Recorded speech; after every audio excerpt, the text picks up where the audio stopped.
Halo semuanya, kembali lagi bersama saya Rifan Kurniawan dan kali ini saya mau ngobrolin soal satu saham yang sekarang lagi naik daun dan banyak diperbincangkan di kalangan pelaku pasar, yaitu BRI Syariah atau kode sahamnya adalah BRIS. Nah, BRI Syariah sekarang lagi banyak diperbincangkan di kalangan pelaku pasar seiring dengan pengumuman merger 3 bank BUMN Syariah, yaitu BRI Syariah, BNI Syariah, dan juga Mandiri Syariah. Nah, seperti apa ulasannya? Simak terus di video ini.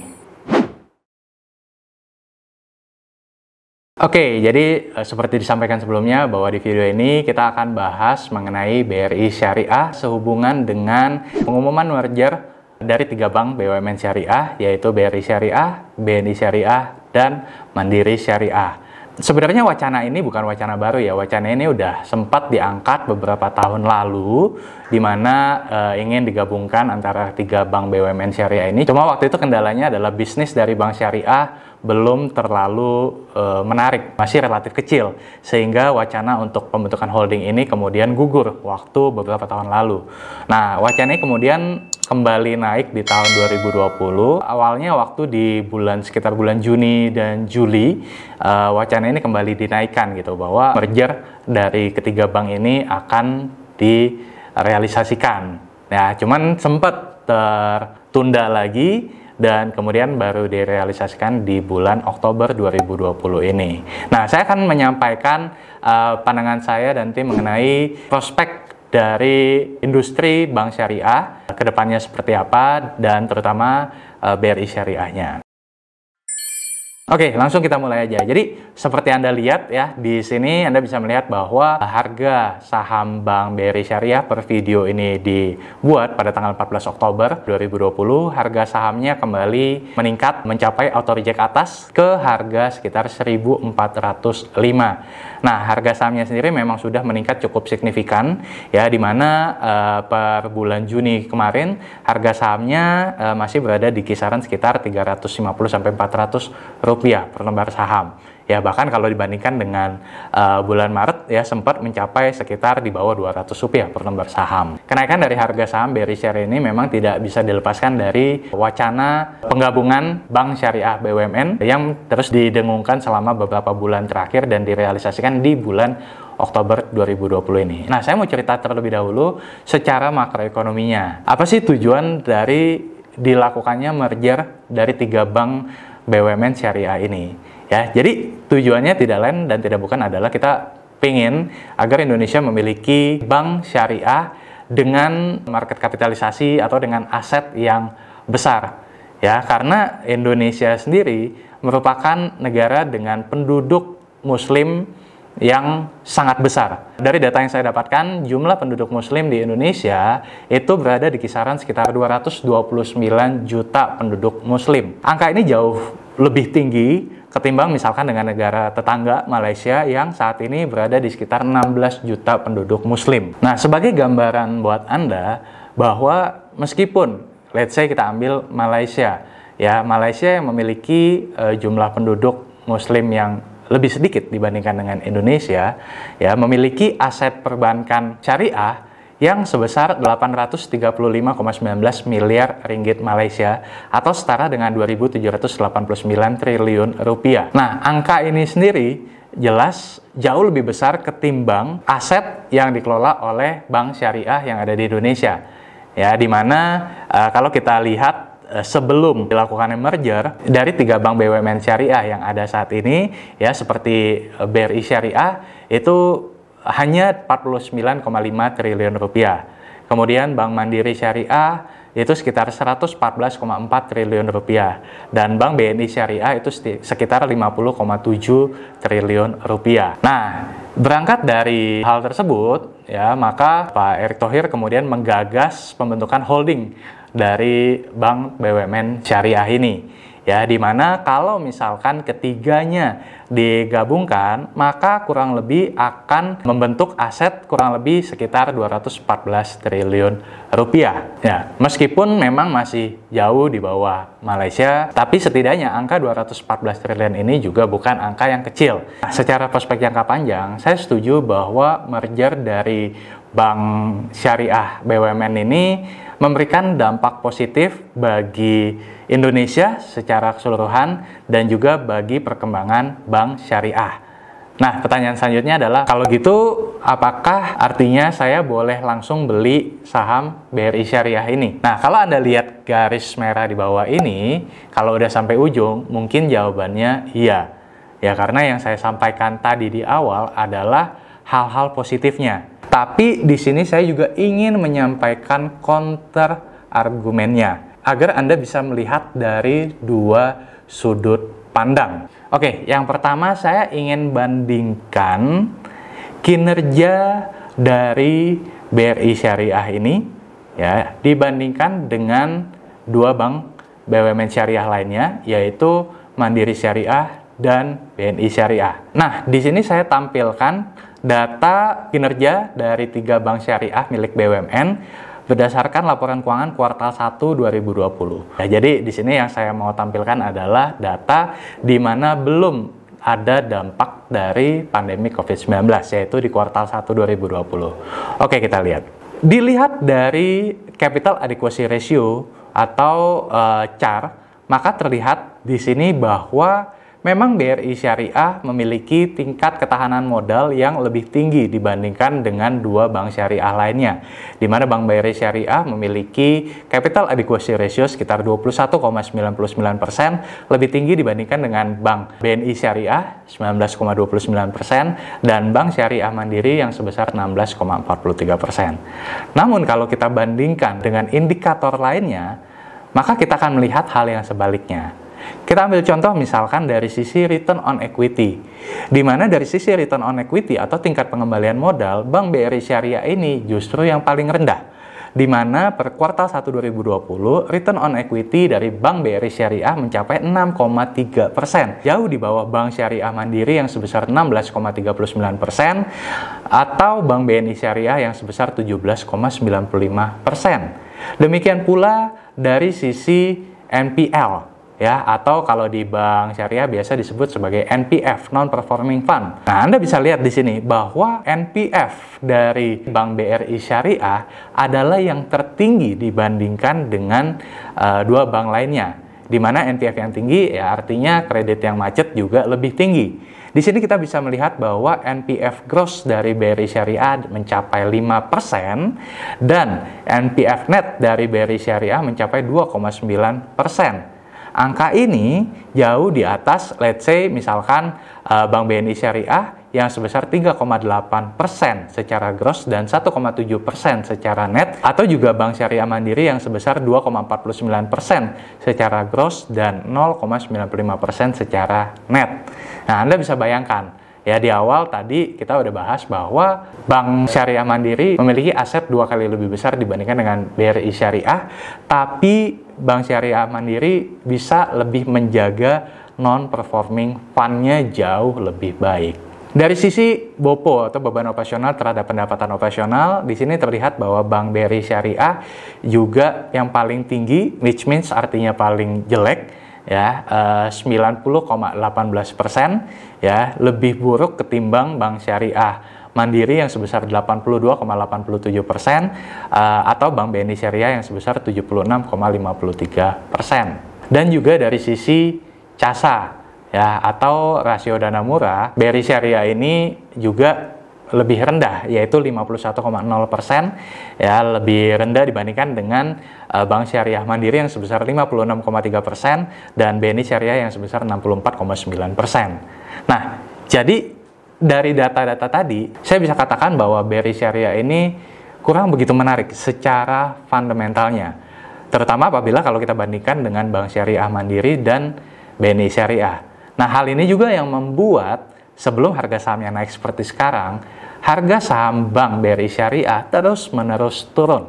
Nah, cuma balik lagi ke topik kita kali ini, bahwa kondisinya sekarang adalah Bank BRI Syariah itu seperti mendapatkan durian runtuh, dimana kalau dibandingkan secara kinerja, sebenarnya BRI Syariah ini relatif kurang oke jika dibandingkan dengan BNI Syariah ataupun Mandiri Syariah, dan juga dari sisi aset, ya jauh lebih kecil dibandingkan dengan let's say Bank Mandiri Syariah.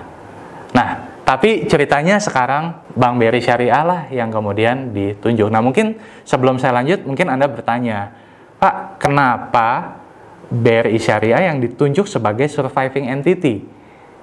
Ya, kenapa bukan Bank Mandiri Syariah? Karena kan tadi kita bahas bahwa secara aset Bank Mandiri Syariah ini yang paling besar, dan juga dilihat dari kinerjanya Bank Syariah Mandiri jauh lebih baik sebenarnya ketimbang Bank BRI Syariah. Ya, alasannya kalau saya lihat sebenarnya simpel. Ya, alasannya adalah karena ya BRI Syariah ini menjadi satu-satunya bank BUMN syariah yang sudah melantai di Bursa Efek Indonesia. Memang sebelumnya ada wacana bahwa Bank Mandiri Syariah lah yang akan menjadi surviving entity. Nah, tapi nampaknya skenarionya berubah, di mana sekarang BRI Syariah yang ditunjuk menjadi surviving entity. Alasannya simpel, yaitu karena BRI Syariah yang sudah melantai di Bursa Efek Indonesia, sementara Bank Syariah Mandiri ataupun Bank BNI Syariah belum melantai di Bursa Efek Indonesia. Sehingga secara prosesnya nanti akan lebih mudah ya ketimbang Bank Syariah Mandiri yang menjadi surviving entity-nya. Pak, tapi nggak fair dong. Kan yang Bapak tampilkan data tadi adalah data dari BRI Syariah sebelum merger. Sementara setelah merger tentunya akan lebih baik dong. Well, jawaban ini bisa yes atau no, tergantung kedepannya seperti apa. Kita kan nggak bisa melihat masa depan. Nah, saya mau bandingkan merger BUMN Syariah ini dengan merger semen BUMN di akhir tahun 2012 yang lalu. Saya tahu mungkin ini nggak bisa dibandingkan 100% apple to apple, ya, tapi setidaknya kita bisa belajar something dari pengalaman yang lalu. Nah, jadi supaya Anda ketahui juga, di akhir tahun 2012 lalu, pemerintah melakukan merger antara PT Semen Gresik, kode sahamnya SMGR, dengan Semen Padang, dengan Semen Tonasa, di mana penggabungan dari 3 emiten semen ini kemudian menggunakan SMGR, Semen Gresik, sebagai cangkang atau surviving entity-nya. Kemudian nama dari Semen Gresik berubah menjadi Semen Indonesia pasca merger tadi. Dan mungkin saja nama PT BRI Syariah juga akan berubah nama menjadi PT Bank Amanah. Balik lagi ke pertanyaan sebelumnya, apakah dengan proses merger ini akan serta-merta membuat kinerja dari BRI Syariah menjadi jauh lebih bagus dibandingkan sebelumnya? Well, itu hal yang sama terjadi ketika di tahun 2012 dan 2013 pelaku pasar begitu optimis dengan PT Semen Indonesia ini, di mana banyak analis dan juga pelaku pasar yang sangat optimis bahwa kinerja SMGR akan meningkat pasca merger. Cuma fakta berkata lain. Pasca merger, kinerja dari SMGR malah terus-menerus turun. Sebagai gambaran bagi Anda, ya, memang di tahun 2013 SMGR bisa mencatatkan profit kurang lebih di angka sekitar 5,3 sampai 5,5 triliun rupiah. Namun memasuki tahun 2015, 16, bahkan sampai tahun 2020 ini kinerjanya terus menurun. Di mana sampai dengan tahun 2019 kemarin pencapaian laba bersih dari SMGR hanya sekitar 2,4 triliun rupiah, dan di kuartal 2 2020 yang di-annualize adalah di kisaran sekitar 1,2 triliun rupiah. Nah, jadi di sini saya tidak bisa menjawab apakah dengan adanya merger ini akan serta-merta membuat kinerjanya menjadi lebih baik. Karena kalau belajar dari pengalaman sebelumnya, belum tentu demikian. So, kita lihat nanti. Nah, kemudian selanjutnya saya juga ingin memberikan pandangan dari sisi valuasinya. Mungkin banyak dari Anda yang berpikir bahwa, Pak, dengan BRI Syariah ini merger dengan BNI Syariah dan Mandiri Syariah, tentu valuasinya akan meningkat dong. Berarti wajar dong harga sahamnya akan meningkat signifikan. Oke, kita akan jawab secara hitung-hitungan ya supaya lebih objektif. Oke, di sini kita gunakan adalah modal intinya. Modal inti dari BRI per kuartal 1 2020, ya, balik lagi di sini supaya apple to apple, saya pakai data-datanya adalah kuartal 1 2020. Itu adalah di kisaran sekitar 4,8 triliun rupiah. Sementara BNI Syariah ada di kisaran sekitar 5 triliun rupiah, dan Mandiri Syariah itu di sekitar 9,1 triliun rupiah. Nah, kalau digabungkan ketiganya, maka modal intinya mencapai kurang lebih sekitar 18,9 triliun rupiah. Saat ini, BRI Syariah memiliki 9,7 miliar lembar saham beredar.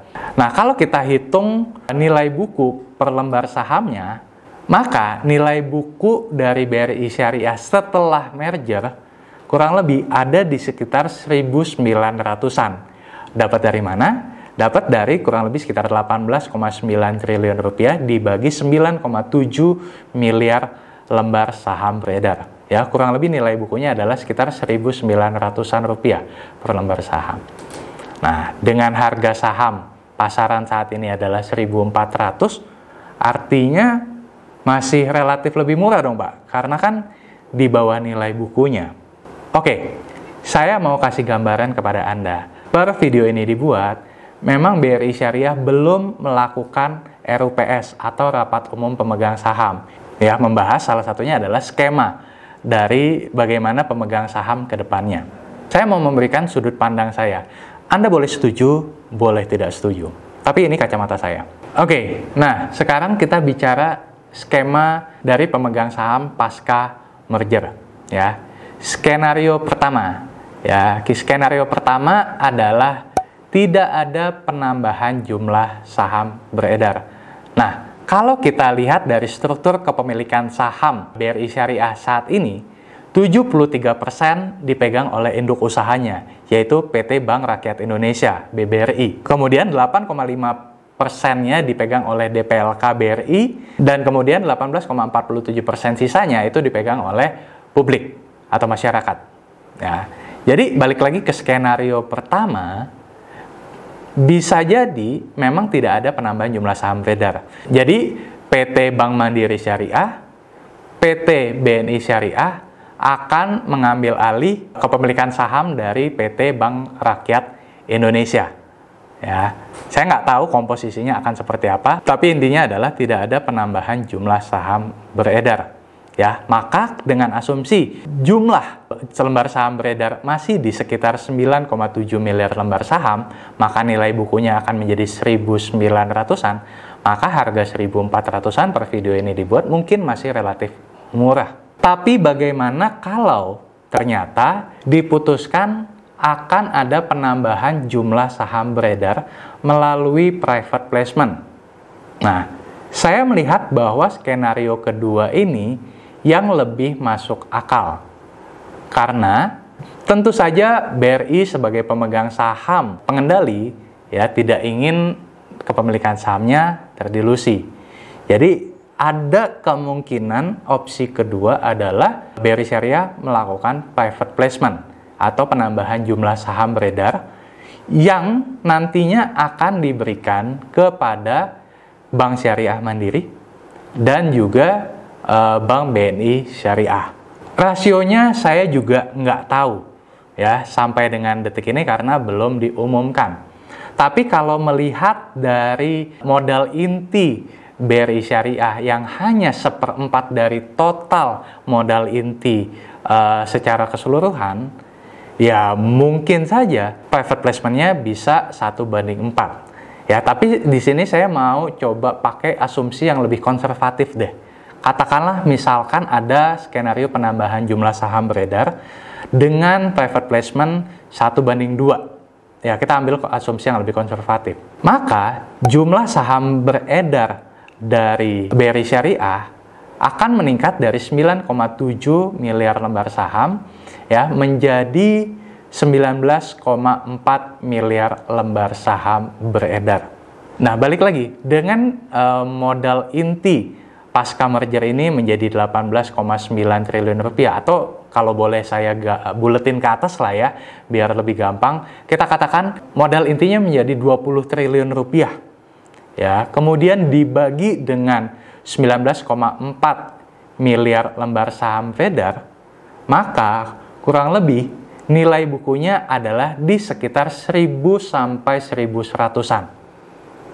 Maka dengan harga saham saat ini di 1.400-an, tentunya sudah berada di atas nilai bukunya. Nah, saya nggak tahu asumsi mana yang akan dipakai nanti, skenario mana yang akan dipakai nanti di RUPS-nya. Yang ketiga, saya juga ingin menyoroti dari sisi budayanya.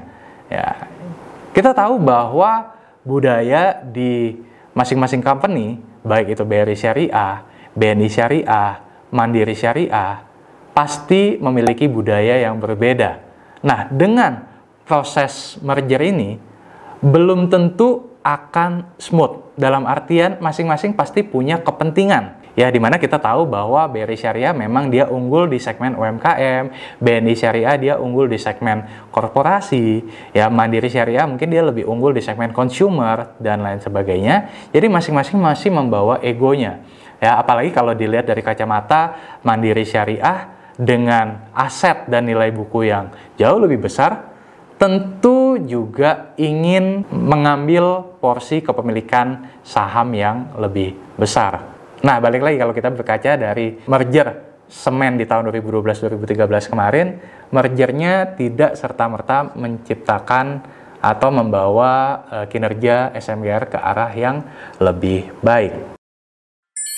Oke, jadi kesimpulannya apa? Kesimpulannya adalah saya setuju bahwa merger dari Bank BUMN Syariah ini akan membawa dampak secara positif bagi Indonesia maupun bagi perkembangan bank syariah itu sendiri. Di mana tadi saya sampaikan bahwa secara potensi memang demikian besarnya. Karena masyarakat Indonesia sendiri ada sekitar 229 juta penduduk, jauh lebih besar dibandingkan dengan Malaysia. Dan aset dari bank syariah saat ini di Indonesia masih jauh lebih rendah dibandingkan dengan Malaysia. Nah, cuma di sisi lain saya juga ingin memberikan opini supaya Anda bisa melihat dari dua sudut pandang. Kalau tadi adalah opini pro-nya, maka opini kontranya adalah, pertama, Anda tadi sudah lihat bahwa kinerja dari Bank BRI Syariah sendiri sebelum adanya merger ini relatif lebih buruk dibandingkan dengan Bank Syariah Mandiri dan Bank BNI Syariah. Yang kedua, dari sisi permodalan, Bank BRI Syariah juga menjadi yang terkecil dibandingkan dengan Bank Syariah Mandiri dan juga Bank BNI Syariah. Nah, yang ketiga adalah dari sisi valuasinya, di mana tadi saya sampaikan ada beberapa skenario yang mungkin perlu kita cermati ke depannya. Kalau misalkan memang tidak ada penambahan jumlah saham beredar, maka ya nilai bukunya kurang lebih ada di sekitar 1.900-an saat ini. Tapi kalau misalkan ada penambahan jumlah saham beredar melalui private placement, maka kemungkinan nilai bukunya kembali menjadi Rp1.000 dengan asumsi 1:2. Dan tentunya nilai ini juga akan menjadi berbeda kalau yang digunakan adalah 1:3 atau 1:4. So, kita lihat nanti. Nah, jadi itu tadi beberapa pandangan dari saya mengenai merger Bank Syariah BUMN. Ya, saya tahu di video ini akan ada banyak yang setuju dan juga akan banyak yang tidak setuju. So, apapun itu pilihan kita masing-masing, risiko di tangan kita masing-masing.